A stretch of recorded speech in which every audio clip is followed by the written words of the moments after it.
Hi, I'm Dr. Adatone Musa. Hi, I'm Dr. Hussein Musa. I'm a board certified neurologist and epileptologist. I'm a board certified pain doctor and addictionologist. Today we're going to continue our Healing Marriage series. Yes. Now, why are we talking about marriage on Healing Talks? It's extremely important to make sure that your marriage is healthy because in the Bible it says we're one flesh. And in order to experience healing in your marriage, it has to go down to a soul level. And then once your marriage is restored by the healing works of Jesus, then you can minister to other people effectively. Very true. And practically speaking, if you're a physician and you want to take care of patients, having a troubled marriage can really affect your level of compassion and empathy. Oh, yes. In the Bible, Jesus healed because he was moved by compassion. And if you're a healer, a physician, and there's something going on that's affecting your ability to be compassionate with patients, to actually care for them because you're depleted yourself, it's going to affect the quality of care. Absolutely. And just to kind of go into some scripture, in Genesis 2, verses 23 through 25, it states, "The man said, 'This is now bone of my bone and flesh of my flesh. She shall be called woman, for she was taken out of man.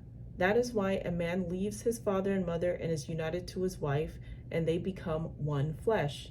Adam and his wife were both naked, and they felt no shame." So it is super important. There's so much in the scripture already. One is that they were one flesh, so that actually means that they're bound in a super, super special way.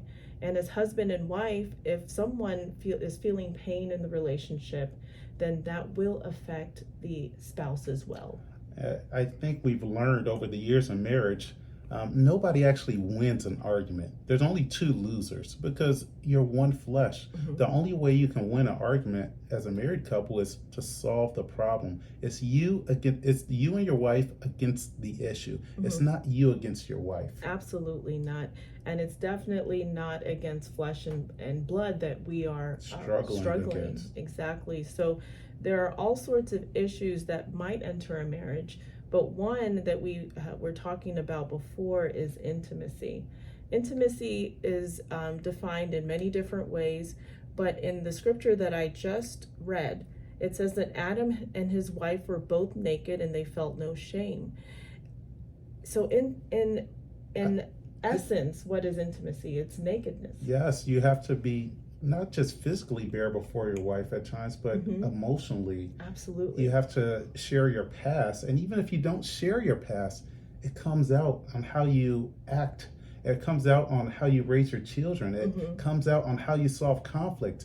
So as you grow closer and closer, as that three-stranded cord gets closer and closer, you're going to expose things. You're going to expose portions of yourself. Yeah. And it's going to happen whether you want it or not.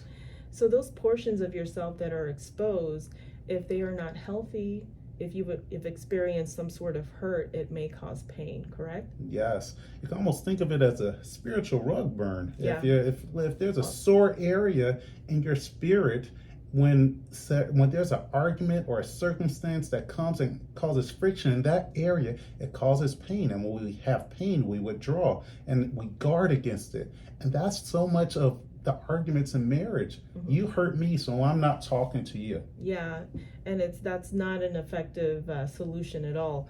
So one thing that I think causes a lot of soreness as these cords grow closer is a fear of abandonment and this fear of being alone. And we're going to go into that more on our next episode. Thank you so much for joining us on Healing Talks with Kingdom Docs. Bye-bye.